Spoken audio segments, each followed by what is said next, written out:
massive, elegant, and over 20 years old. What's it like to build a Master Grade kit that's older than some Gunpla fans today? Let's find out with the Master Grade Qubeley from 2001.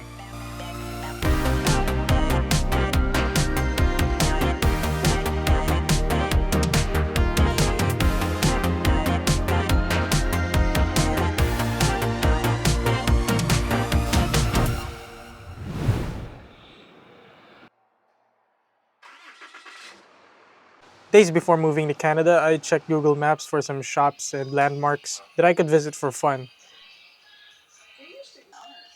Luckily, there was this hobby shop that was easy to get to. They had Lego, a lot of trains, tanks, planes,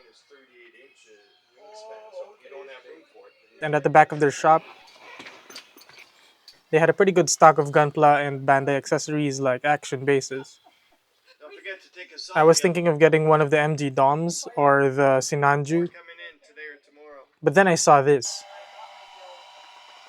I had the chance to get this before, but I avoided it because it was one of the older Zeta kits, and I kind of wanted to get newer kits at the time. Anyway, I got it because I felt I was putting it off too long, and I still want to collect more Zeta stuff.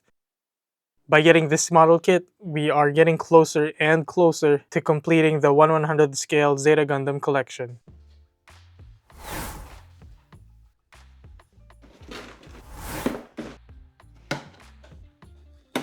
Taking a look at the box, the cube lays in a pose that I'm pretty sure it does in the anime when it attacks with the funnels.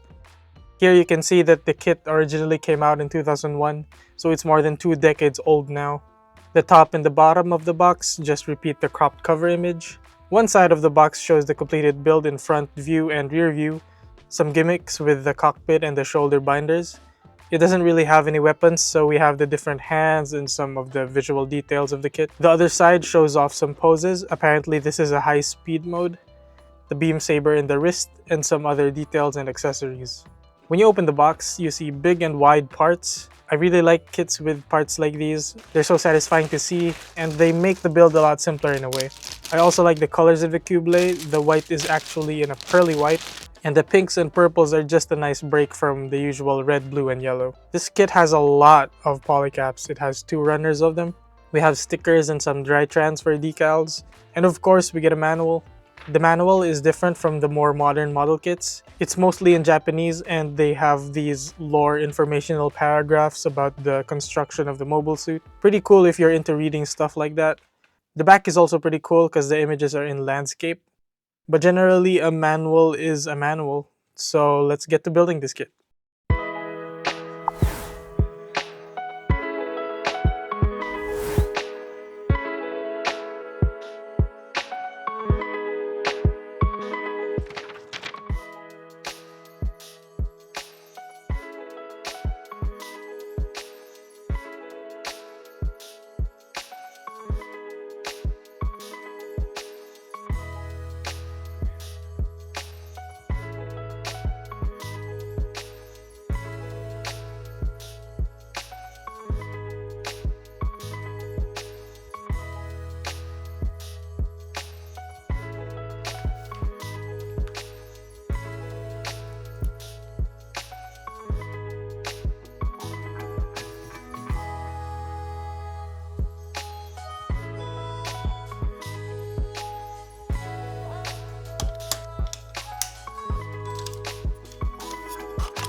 Building this kit was pretty easy. There aren't too many runners, and there are just a lot of big parts. The runner labels say they used polystyrene plastic, which is supposed to be easier to cut compared to ABS plastic, which can be tough on your fingers as you build. But the polystyrene plastic used here still feels kinda stiff. So even if I was able to build this kit in just one afternoon, I still had to take a few breaks here and there throughout the whole build because my hands were getting tired. So if you get this kit, be sure not to use the tips of your side cutters too much, especially on the thicker gates. Going back to the actual build, this kit shows its age not just through the older technology. You can also find multiple parts that have flash on them. For those that don't know what flash is, like a lot of other plastic products, model kits are usually made by injecting plastic into molds. Sometimes there are gaps in between, or maybe just get loose after multiple usage. This makes the plastic leak through the gaps in the molds, giving you excess plastic on the edges of the parts. And you can see this in parts of the Master Grade Qubeley, like in the hands and some of the armor parts. I don't think it's too big of a deal because you can fix it with some light sanding.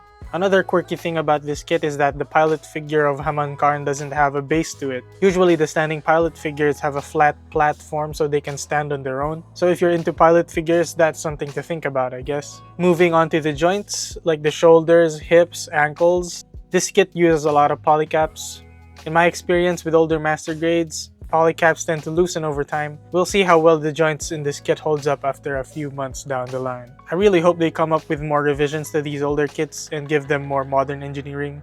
For the nubs, the white hides them pretty well, but you'll see them on the surfaces of the inner frame parts to the outer armor parts. This kit was made long before undergating was a thing, so that's just bound to happen. The funnels are also repetitive, so nub cleanup on tiny pieces will be a part of the build. But at least it's not as bad as the pipes on every version of the Zaku 2.0. Now for something that's really disappointing. To add detail to the Master Grade Qubeley, I tried putting some dry transfer decals, and it went horribly. I like dry transfer decals, so I used a lot of them in the past, but I've never seen dry transfer decals just disintegrate like this. This print of the model kit isn't even that old since the reprint has the blue Bandai logo on it, so I feel pretty sad about this. Now let's talk aesthetics. This thing is very imposing. I think this is the largest Master Grade in my collection so far. The Wing Zero Verka is pretty big because of the wings, but I think the Qubeley wins in overall bulk.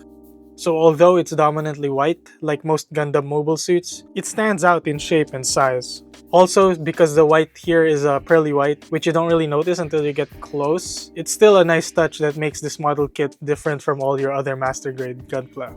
As for proportions, I think it got the chunkiness and wideness right, like how it looked in the anime. Very nice for anime accuracy enthusiasts out there. Like the Hyakushiki's red pipes, there are nice contrast elements on the Qubeley to keep it from being mostly white. The blue circular vent details add nice breaks in the armor, and there are pink line details that poke through the white armor too.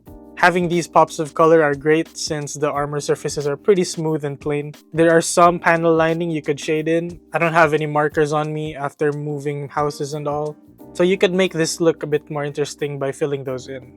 But there's some color missing from this. The shoulder binders are supposed to have pink on the underside, but there are no pink panel pieces to make that happen.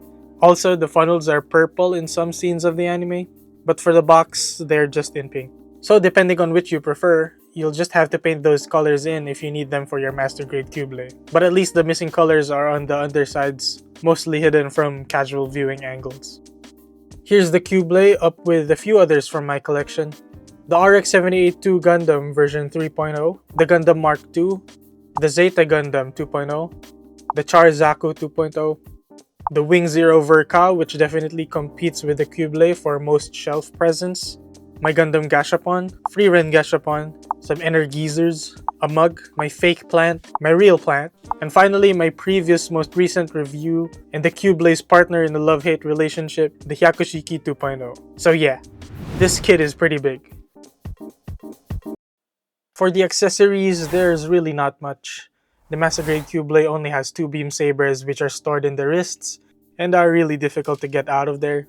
They use the same beam effects as almost all Gunpla, SB1 just in yellow, just like the Hyakushiki.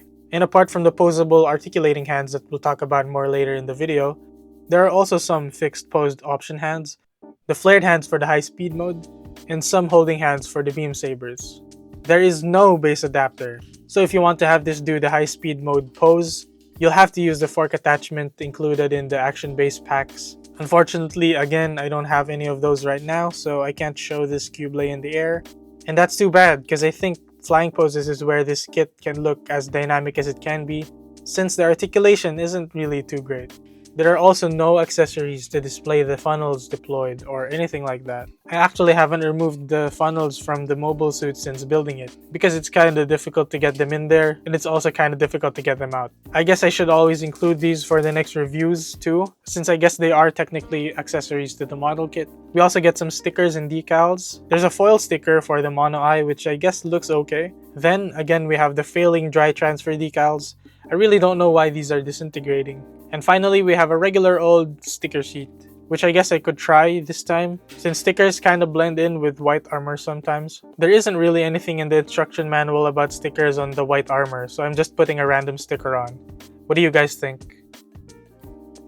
So this kit looks great, but how's the articulation? Let's take a look at these joints. Starting off with the head, we have a hinge at the neck, and then the actual connection of the head to that neck part is a ball joint with a polycap. It goes up and down quite a bit, but not much in terms of swiveling side to side. For the shoulders, we got 2 binders on each shoulder. I'll take these off just to show you. We have 2 swivels on the top of the shoulder here that can move the binders closer and farther from the body, and then we just have a ball joint for those binders, so a lot of movement there. So for the shoulders, it just has a ball joint in the body, so it can go swivel around like so. Of course, it can go all the way around. The upper arm itself is on a hinge and peg mechanism, so it can go in and out like this. And then the upper arm is also on a peg, so you can twist it all the way around. And then towards the elbow, we have a hinge that can bend the arm. Actually, it doesn't reach 90 degrees, but there's a ball joint into the forearm that makes it go just about 90. And the ball joint also makes the forearm go all the way around like this. And you can swivel it on that ball joint too. So you can kind of orient this elbow point to the side. So these are posable hands. Each finger is separate, so that's pretty cool. Each finger also only has 1 articulating point, so you can't really close the fingers all the way. It's mostly just like this. It can go up to like this if you bend the fingers. But there are knuckles, so you can close it a bit more, like this. And then the thumb doesn't have a joint, just a ball joint at the base. So it's kind of like those long nail peeps. And then for the cockpit, we have this hinging portion, and then we also have this hatch that you can pull down to show the pilot figure. And then at the back, we have the tail, I guess. It's on a peg on the back, but it mostly just goes up and down, but it is kind of far, so that's pretty cool. And then you have all the funnels on the back as well, and they kind of just wiggle in there. They're on ball joints, but they don't really point anywhere as much. I usually just have it all like this because I don't really see it that much. The main torso part has a ball joint at the top of this abdominal part, and then another ball joint towards the waist. So there's kind of a lot of wiggle room here that you can work with. Of course, it can go all the way around. You can get kind of a lot of this action. A bit of ab crunch and back bends as well, but not a lot of ab crunch. And then the front skirt, it's on a peg on a polycap, so it can hinge up like so, and it can also kind of swivel side to side. Not a lot because it hits the other armor. So these side skirts are on this hinging polycap. It's just a peg that connects it to the body, and you would think since it's a peg it would swivel on that peg, but it doesn't really do much because of how big everything is here. But it can tilt upward like that. It doesn't really matter because down to the hip joint here, it's just a ball joint and then a socket polycap. It doesn't even split all that well, so you won't need to put the side skirt that high. And then the upper thigh, you can't really twist it all the way around like most gunpla. It's just up to there, like so, in and out. And because of how the side skirt restricts the movement, you can't really get it farther or higher than the hips. So that's how high it's gonna go. And to the back, about there, without forcing anything. And then the knee bend, It's only about 90 degrees. And then you have this flapping knee armor. The ankle is on a ball joint, so it can bend and swivel, pivot however you want, as long as within the restrictions of the armor, of course. With the leg fully straight, this is how low you can point the foot down, and then this is how high you could point the foot up, which isn't a lot. You also have this toe bend. Because of how long it is, it looks a lot more than it actually does. So good thing it has a long ass toe. And that's pretty much it for the articulation of this Master Grade. It doesn't even have an attachment point for an action-based adapter, so you really have to use that old school fork thing that goes in between the leg joints. A lot of joint restrictions with the older technology, and it's clear it would have been really great to have this on an action base. If this kit was on an action base or had some accessories for the funnels, you'd get a lot more interesting poses out of this.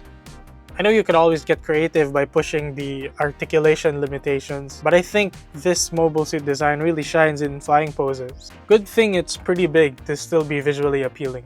Overall, the Master Grade Qubeley is definitely a pretty model kit, but it does have some very dated mechanics. The build is simple, but the plastic is pretty tough to work with, and having multiple of the funnels might annoy you. But I don't think any of those are deal breakers, since it's still not as many nubs as a Verka would have. The articulation isn't impressive, which doesn't give it a lot of posing options, but the sheer size and visible space it takes up would definitely make the finished product look great on any shelf and any collection. The joints might go weak after some time because of the polycaps, so that'll be sad if that happens, and I really think it would be great if this was on an action base. But to wrap things up with all the pros and cons involved, if you're a fan of the Qubeley, this Master Grade is definitely something to consider picking up, just because it looks awesome. And I guess this is the only option we have right now for a Master Grade Qubeley. If you're just looking for a new kit and happen to be in Thunder Bay, maybe look through Lakehead Models. They have a nice selection of Gunpla and other models, and they have pretty cool people over there. And finally, if you liked the video, please give it a thumbs up, subscribe for more builds and reviews. See you in the next one.